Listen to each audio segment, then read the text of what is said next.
Heute Abend werden Millionen Menschen allein einschlafen und viele von ihnen werden sich einreden, dass das normal ist. Dass es Stärke bedeutet, niemanden zu brauchen. Dass Unabhängigkeit der Beweis ist, dass man sein Leben im Griff hat.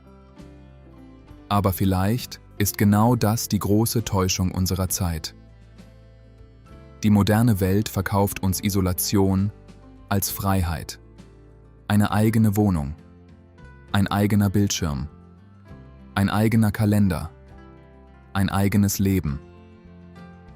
Alles klingt nach Selbstbestimmung, aber irgendwann merkst du, du hast alles allein geschafft und genau das ist das Problem.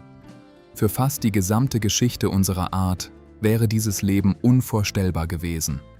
Vor Zehntausenden von Jahren hätte ein Mensch, der dauerhaft allein lebte, kaum überlebt. Nicht weil er dumm war, nicht weil er schwach war, sondern weil Menschen nie dafür geschaffen wurden, alleine zu existieren. Und genau hier beginnt ein Problem, das heute fast jeder von uns spürt, ohne zu verstehen, woher es kommt. Wenn man ehrlich ist der Mensch ein seltsames Geschöpf. Zu langsam, um vielen Raubtieren zu entkommen. Zu schwach, um große Beute zu überwältigen. Zu verletzlich, um lange ohne Schutz zu überleben. Ein Wolf kann besser jagen, ein Adler kann besser sehen, ein Bär ist stärker, ein Leopard ist schneller. Allein betrachtet hätte der Mensch in der Natur kaum beeindruckt. Und doch hat genau dieses verletzliche Geschöpf jeden Kontinent besiedelt. Wie? Die Antwort ist überraschend. Nicht durch individuelle Stärke, sondern durch Gemeinschaft.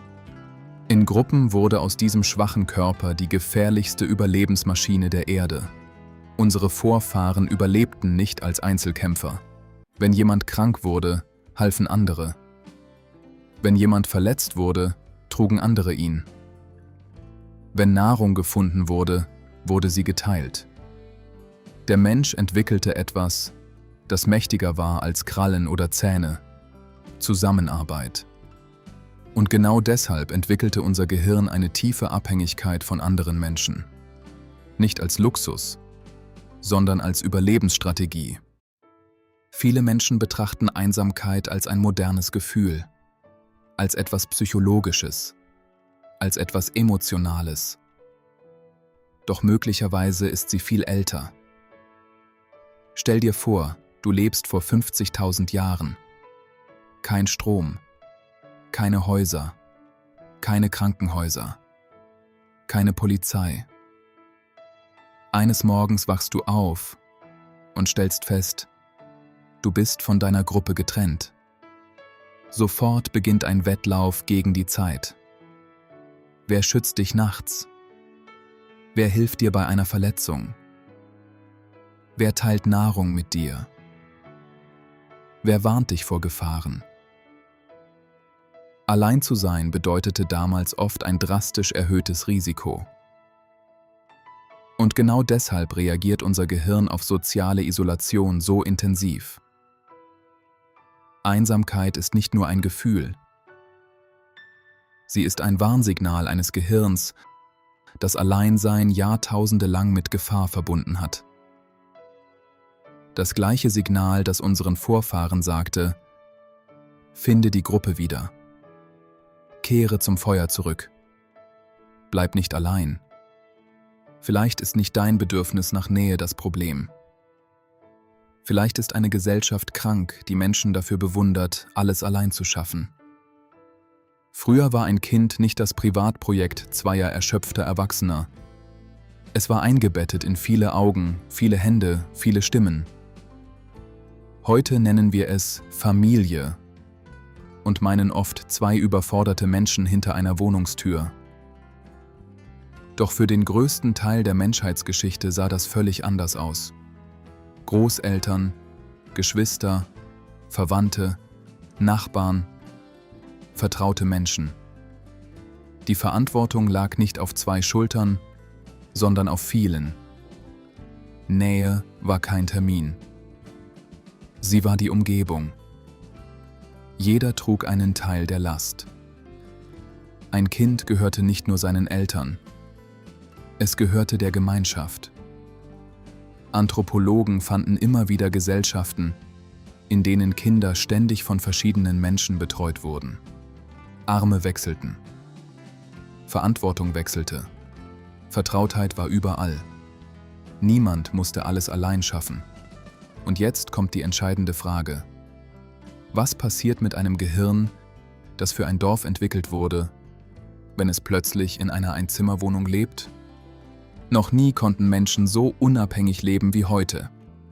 Wir bestellen Essen, arbeiten von zu Hause, kaufen online ein und können ganze Tage überstehen, ohne einem Menschen wirklich zu begegnen.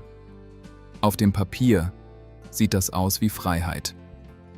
In deinem Nervensystem kann es sich aber anfühlen wie Verbannung. Denn Evolution arbeitet langsam. Sehr langsam. Unsere Technologie hat sich explosionsartig verändert. Unser Nervensystem dagegen stammt aus einer Welt der Lagerfeuer. Aus einer Welt permanenter Nähe. Aus einer Welt, in der fast jede Tätigkeit gemeinsam stattfand. Vielleicht erklärt das, warum viele Menschen von anderen umgeben sind und sich trotzdem einsam fühlen. Denn unser Gehirn zählt nicht Kontakte. Es zählt Verbundenheit. Und genau die wird immer seltener. Und dann kam etwas völlig Neues. Social Media. Zum ersten Mal konnten Menschen Hunderte oder sogar Tausende Kontakte besitzen. Doch Kontakte sind nicht dasselbe wie Gemeinschaft. Wir sehen mehr Menschen als jemals zuvor, aber berühren weniger. Wir kommunizieren häufiger, aber oft oberflächlicher. Wir sind permanent verbunden und fühlen uns dennoch getrennt. Und jetzt kommt die nächste Stufe.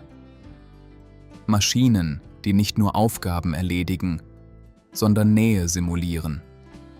Sie hören zu, sie antworten sofort. Sie widersprechen selten. Sie sind immer verfügbar. Und genau das macht sie so gefährlich faszinierend. Sie geben uns das Gefühl von Verbindung, ohne dass wir das Risiko echter Nähe eingehen müssen. Zum ersten Mal in der Geschichte verbringen Menschen bedeutende Teile ihrer sozialen Zeit mit nichtmenschlichen Gesprächspartnern. Niemand weiß genau, welche Folgen das langfristig haben wird. Denn so etwas hat es noch nie gegeben. Nicht vor 100 Jahren. Nicht vor 1000 Jahren. Nicht in der gesamten bisherigen Geschichte unserer Art. Vielleicht erleben wir gerade das größte soziale Experiment, das Menschen jemals durchgeführt haben. Und wir sind gleichzeitig die Forscher und die Versuchspersonen.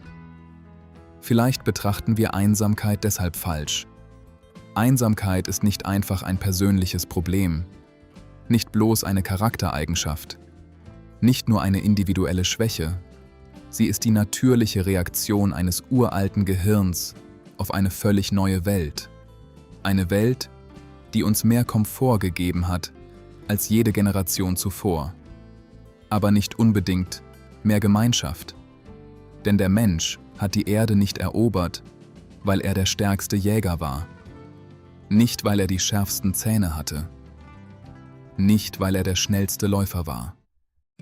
Der Mensch wurde erfolgreich, weil Menschen füreinander da waren. Weil sie Nahrung teilten. Weil sie Kinder gemeinsam aufzogen. Weil sie ihre Alten versorgten. Weil sie niemals wirklich allein waren. Vielleicht ist Einsamkeit also kein Zeichen dafür, dass mit dir etwas nicht stimmt. Vielleicht ist sie der letzte ehrliche Teil in dir, der noch merkt, dass ein Mensch nicht dafür gemacht wurde, allein durch sein Leben zu funktionieren.